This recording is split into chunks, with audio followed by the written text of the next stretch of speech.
Hey guys, it's Krusty Old Crow back again doing another one of my custom corners, creations kind of things where I kit bash something, convert something, paint something, build something, do something with my hands rather than reviewing a fig. Today, it's no coincidence I'm following up this after I've done a Destro's Castle build and at least gotten the 99.9% solution done on that. But in the background, I had mentioned I was working on another project, which was Snow Job's Observation Post, a covert OP, as it were. This comes from my time in the military. I was a Canadian Armed Forces Armored Reconnaissance Soldier. I did my time with the Recce squadrons, way more time than I ever did with the tank squadrons. And the stuff I missed in my younger years. We call them our rock star years when we're young, dumb, full of them, 20 some odd year old troopers and corporals and master corporals, kind of running our recce tasks. And a recce task is some of the sneakiest, funnest stuff, be it from ambushes to patrolling to observation posts, which is what I'm bringing to the table today. So what I wanted to show you was a winter mud OP based on Canadian wilderness kind of standards. It got nothing to do with current politics, why I built this, but what I was setting up here was the idea of maybe just the logging regions in a forested area overlooking a river, right? So we would have evergreen trees, we would have birch trees, we'd have all types of Douglas firs, what have you, in a winter setting. And I wanted to have just a small little mud OP where we're doing observation. Maybe it's over that river, seeing how many Cobra boats are going through there on a daily basis or a weekly basis. My time in Recce, I spent a lot of time in OPs, both overt, meaning we want to be seen, and mounted or dismounted, meaning we were on our vehicles or off the vehicles, and covert, meaning we dug in and we cammed up and we were not seen.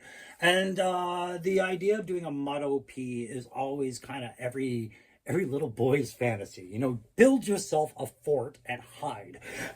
So I had a lot of fun doing this project. I'm going to tell you just kind of what I used on this as I narrate some of the stuff that you're seeing, and we'll go from there. All right. Okay, so this is the part where I explain each facing. So what we're looking at on this facing is it's the OP's main arc, right? What it's responsible for watching is this region forward.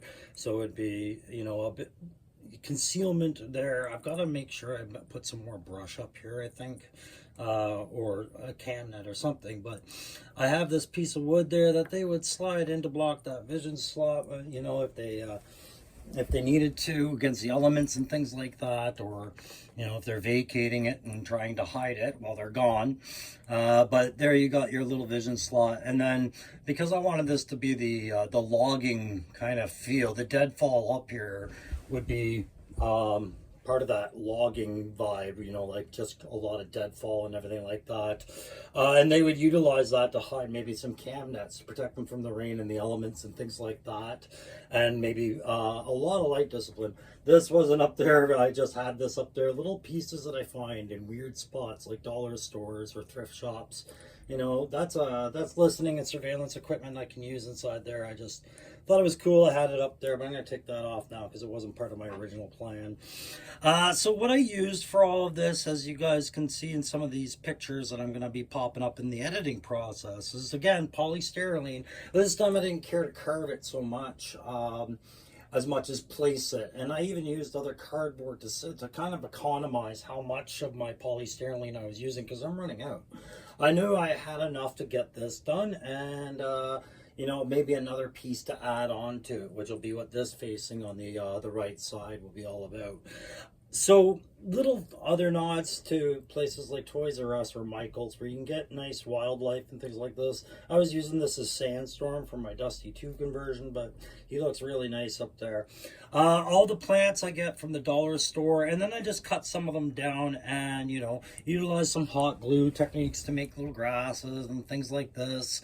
I had pieces of coral from an aquarium that I thought made a neat little root system. You can kind of see them poking out in there. I think I had them in a couple of different places, and then different tones of grass to go with that. This is an actual model railroad tree that I picked up on a clearance sale for like $1, and I finally found a good place for it. So this would be again the forward facing, you know, the area of concern that they're watching. Their area of interest is over forward this. Again, in my mind, it's an icy river that's been utilized for smuggling weapons or whatever, but you know, it's whatever. We'll move over to now to the next side, which is just a continuation of that. You know, when I said that it was a logging area, that's why we've got some tree stumps that I've added into it. I have used some organic deadfall as well, but just not very much, you know, just enough to keep it feeling right. But cut pieces of wood represent tree bases, and then dollar store wood chips and things like that, poking out from under the snow. The snow is made from using white paint, white glue, water, flour, and yeah, that's about it. White paint, white glue, water, and flour, and just blended to consistency. That's what I've been using the snow over the polystyrene. I did lay a sheet of fake snow cloth, just an absorbent cottony cloth, just to break up the shape a little bit, and then I laid more snow on top of that. So that whole process went that way. Again, a couple pieces of rock and some nice old preserved tree bark, just to kind of finish that off as we get into an area where you can start seeing the inside of the OP, just some open areas. That is the actual end. Sorry, is that the entrance? Yeah, no, that's not the entrance. That's just the window where I can look in at my OP. That would be covered up. They would conceal that, of course, but I just had it for dioramic purposes, you know. If we move this little dog or little coyote, you can see just inside of it. The entrance is actually over here with a removable piece of plank. You know, this would be considered the safe ground side. You know, their approach to their OP under a lot of cam and concealment. And I've got a little bit of a dirt trail leading up to it. I don't know if we can see it. Yeah, we can see it there. Another stump. Oh, a little bunny for the animals to hunt. Oh, look at that, an owl. Okay. Just little knots like that, and then again I dirtied up the snow because this is where, you know, the earth starts to meet the melting snow. Going over to this side, this is the side that I'm going to develop off of with a second piece at some point to build the diorama out this way. So only about this much should be visible when I'm done, just everywhere where I've got the vegetation. This will be the slope eroding away, and that's them watching their covered approach to make sure that it's only allies coming through to the rear of the OP, and their covertness is maintained. So that's why it's so blank on there. All right, and then we're back to the front. If I were to take you to the top, I would just take this little owl off, and then we'll just remove this top. It's a one-piece removal, one-piece top. I think that was probably the rabbit. It was the rabbit that fell. And when I made this, right, so this is tissue paper, just Kleenex folded properly. These gray tarps that I've laid under the deadfall. And all I did with that is just white glue and water and a bit of the color paint that I wanted, which is a mix of white and black to make gray. And then I dry brushed them after they dry. Now I did form everything off of tin foil so that they could be removed and maintain shape and not necessarily connect. That's how I was able to make this piece the way I did, is just by layering it over tin foil, which I'll try to show on the shots. And that way, when it all dried, this comes off as one piece. The birch tree stuff is stuff that I did using my ex-wife there has a dead flower business there. She does flower arrangements and everything. So I scored some twigs and whatnot from her, and I gave them a paint job to try and make them look more birchy. This particular stump was just something I fidgeted with over coffee today. And I made the birch bark out of some paper and just threw that all together to try and get that deadfall looking a little bit more versified. Anyways, that all just fits on like this, and the tarp goes there. And it's a triangle to triangle point, right? Like if I know my two ports are here, then that's my triangle, and I face my point that way, and that's how I know how to put this on. So now we're going to have a look inside and see what I did in there. So we have the canopy removed now, and I'm just giving you a look at what the OP would look like on the inside. Just a little two-manner. You know, we move the door aside, and we come into the OP, and we put the little door back. And, you know, snow job piles the ski gear up, and they all drop kit in this one little spot near the door, along with maybe some demolitions or whatever they need for defensive stores. And, you know, they've got their sat uplink. He's got a one spot, resting spot, where he can, you know, that's a fun little Buzz Lightyear computer. He can relax there, but we've laid pallets there for him to kind of relax against and slide around on the floor to keep them dry. And then we've got his thermarest there that I just made out of black matting, glued that up. Little axe there for him. Go chop some deadfall. He's got a couple axes around there, but just little things to hang up there. We put that stick in there so he could hang that lantern over there if he wanted to, or the binos, a sandbag, couple, you know, bottle pop, small water bottle of Evian or something. First aid kit, ammo crate of effects that they need. Maybe there's some rations or food in there. Black mat so he can change his boots and keep his socks dry. And his fire team partner suiting up, you know, and always improving those defensive stores. She's sharpening a stick to help raise that tarp that's been drooping on them. And then you've got your OP gear, which would consist of that radio, like I said. That computer would probably be the more modern way of doing things, keeping a, you know, updates and loading surveillance video into that and things like that, keeping that constant situational awareness with their chain of command. That's why they're there. You got your map, you know, where you're looking, so you can call in for artillery. But odds are, if they've been manning this position long enough to dig in like this and get cozy, then that artillery could have prefixed firing positions where they've already lobbed around, and they can just quickly dial it in. So, you know, hit number 2, hit number 3, hit number 4, and that's the way it would. They don't have to worry so much about the grids. We got the optics there. You know, this is a good place for my Valaverse winter kit that I got from that mystery box, clearly, right? Another axe hanging off a stick in the corner, some ammo cans, you know, all that sniper gear, and yeah. This is from NECA, this little, I love this. This came with the Ultimate McCready, and I picture them, you know, they've got the only bridge that crosses that river wired in case, you know, all the forces come through. So that's pretty much what's going on inside there. More snow gear, like we said. And if we move her, you can just see that, how that all worked out there. Now for the mud, I used water, again, white glue, wood glue as well. And just texture sand from the dollar store that comes in jars, along with a couple of different types of brown paint, and just kind of thicken that on there.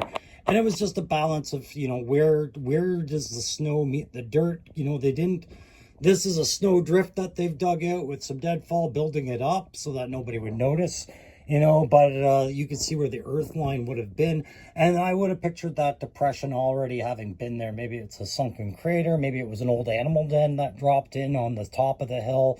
Either way, it provided them with a good position there that they would dig out and form an OP from. So that was pretty much it, guys. That's the inside of it. I'm just trying to see if there was anything else I forgot to mention as far as what else to use. Oh, pallets.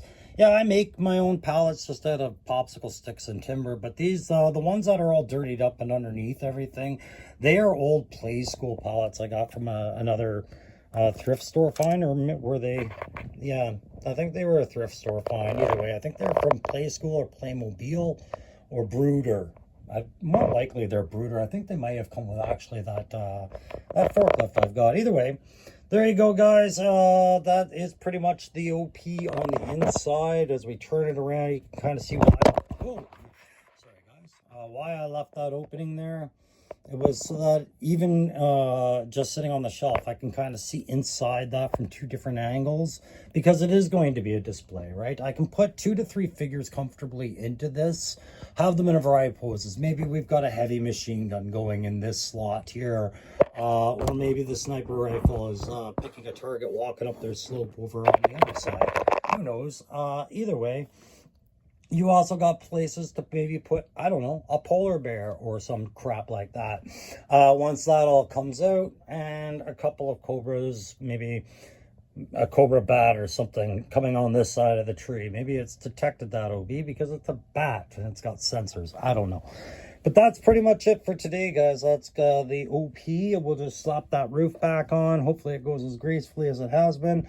I just remember that I've got a tarp working as a door here, and I've got this curved stick to kind of remind me where my backside is.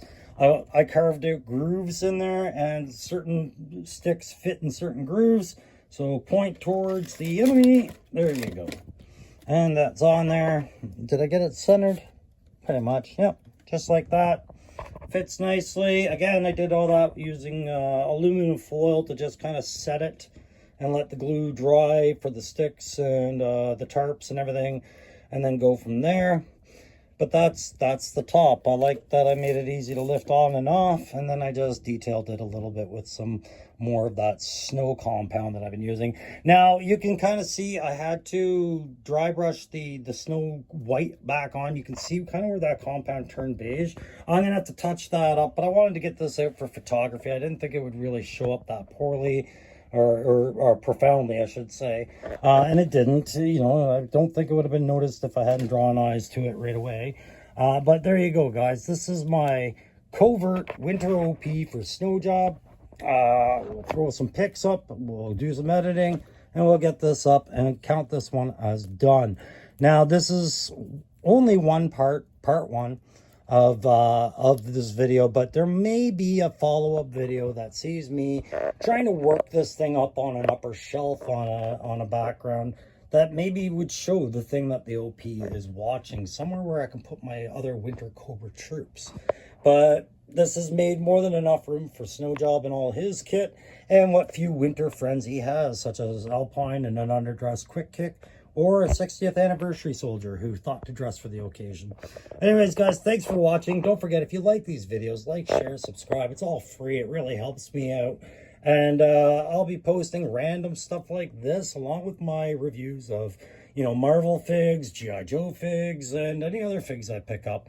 But always, always, always trying to have some fun here, guys. So thanks very much for sharing that with me, and we'll see you guys next time.